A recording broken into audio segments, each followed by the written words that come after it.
우리가 함께 나눌 말씀은 레위기 10장 1절에서 11절까지의 말씀입니다. 우리가 함께 말씀을 합독하도록 하겠습니다. 시작. 아론의 아들 나답과 아비후가 각기 향로를 가져다가 여호와께서 명령하시지 아니하는 다른 불을 담아 여호와 앞에 분향하였더니 불이 여호와 앞에서 나와 그들을 삼키매 그들이 여호와 앞에서 죽은지라. 모세가 아론에게 이르되 이는 여호와의 말씀이니라. 이르시기를 나는 나를 가까이 하는 자 중에서 내 거룩함을 나타내겠고 온 백성 앞에서 내 영광을 나타내리라 하셨느니라.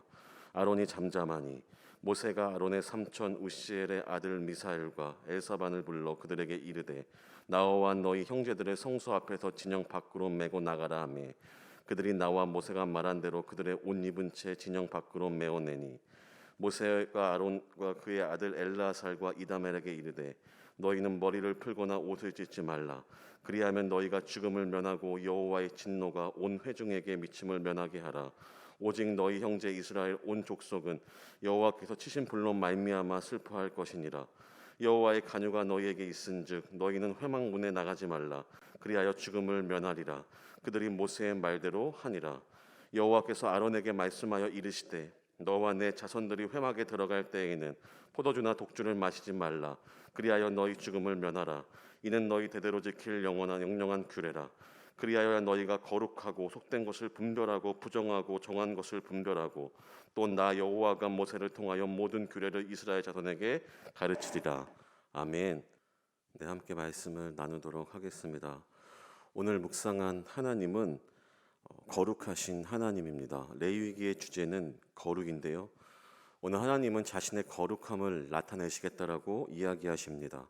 3절에 제가 한번 다시 읽어보겠습니다. 모세가 아론에게 이르되 이는 여호와의 말씀이라. 이르시기를 나는 나를 가까이 하는 자 중에 내 거룩함을 나타내겠고 나를 가까이 하는 자 중에 내 거룩함을 나타내시겠다라고 이야기하십니다. 이 말씀의 언어를 보면은 나에게 재물을 갖고 오는 자에게 즉 제사장을 통해서 거룩함을 나타내고 또한 그 거룩함이 온 백성 앞에선 영광을 나타내리라 하셨느니라 라고 3절은 이야기하고 있습니다. 하나님은 제사장을 통해서 자신의 거룩함을 드러내고 나타나겠다고 말씀하시는 하나님이십니다. 근데 오늘 본문의 인간의 모습을 보면 나답과 아비후는 하나님이 원치 않는 불을 들여 그 자리에서 죽고 맙니다. 1절과 2절을 제가 한번 읽어보겠습니다. 아론의 아들 나답과 아비후가 각기 향로를 가져다가 여호와께 명령하시지 아니하신 다른 불을 담아 여호와 앞에 분향하였더니 불이 여호와 앞에서 나와 그들을 삼키매 그들이 여호와 앞에서 죽은지라. 이들이 드려야 하는 불은 제단 위에 제물을 태우고 있는 그 불을 드려야 했는데 오늘 성경에서는 명확히 어떤 불을 이들이 드렸는지 알 수 없지만 다른 불을 드렸다라고 이야기합니다. 번제단 위에서 타오르는 그 불을 분향단 위에 넣어서 성소에서 향을 피우는 것이 하나님 앞에 거룩하여지는 것인데 이들은 자신이 맡은 임무를 제대로 수행하지 못하여서 하나님 앞에 거룩을 드러내지 못하는 인간의 모습이 오늘 등장합니다. 그렇다면 우리에게 하나님이 주신 메시지를 기억해 본다면 우리는 하나님이 주신 거룩을 드러내야 하는 사람들이라는 것입니다. 성경에 거룩하신 이가 하나님 한 분 외에 누가 있냐고 말하는 것처럼 우리가 거룩하는 것은 하나님이 명령하신 것을 순종할 때 하나님이 맡겨준 사명을 온전히 감당할 때 우리는 하나님의 거룩을 드러낼 수 있다는 것입니다. 우리의 기억과 첫 번째 교훈은 하나님이 지금 우리에게 명령하신 하나님의 사명을 순종으로 감당할 때 우리는 하나님의 거룩을 드러낼 수 있을 것입니다. 두 번째로는 단순한 맹목적인 순종이 아니라 하나님에 대한 경외함이 우리에게 있는 순종이 되어야 할 것입니다.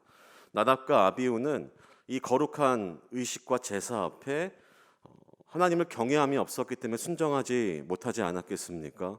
우리가 그냥 맹목적인 순종이 아니라 하나님을 두렵고 떨림으로 그의 앞에 경외함으로 설 때 우리는 우리의 온전한 마음으로 순종할 수 있고 거룩함을 드러낼 수 있을 것입니다.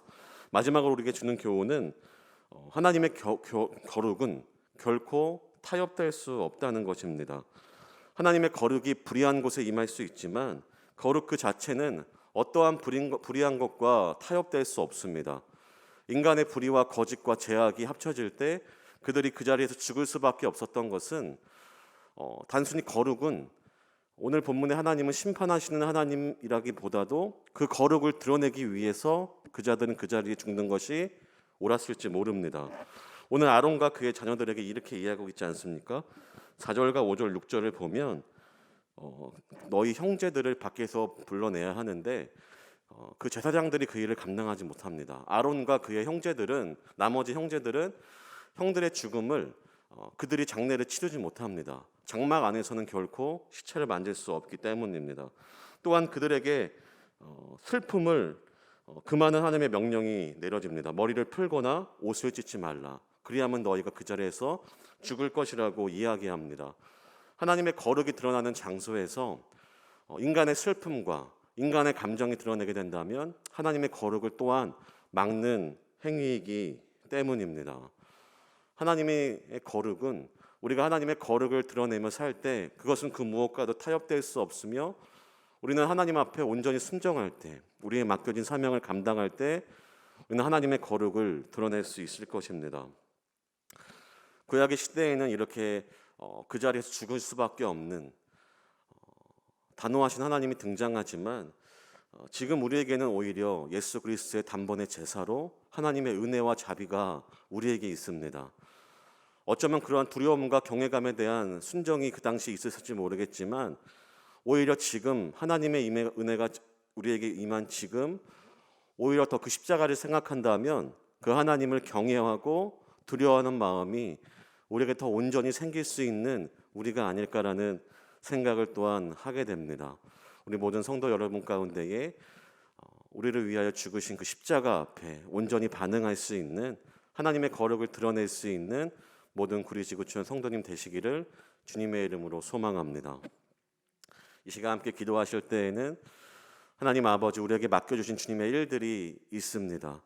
하나님, 지금 이 자리 가운데에 우리에게 맡겨준 사명을 온전히 감당할 수 있는 우리가 되게 하여 주시옵시고, 하나님, 우리에게 주어진 모든 일들 가운데에 하나님을 경외함으로 주님을 순종할 수 있는 우리가 되게 하시고, 또한 그 십자가 앞에 온전히 반응할 수 있는 예배자의 모습으로 오늘을 살게 하여 주시옵소서. 우리 함께 기도하십니다.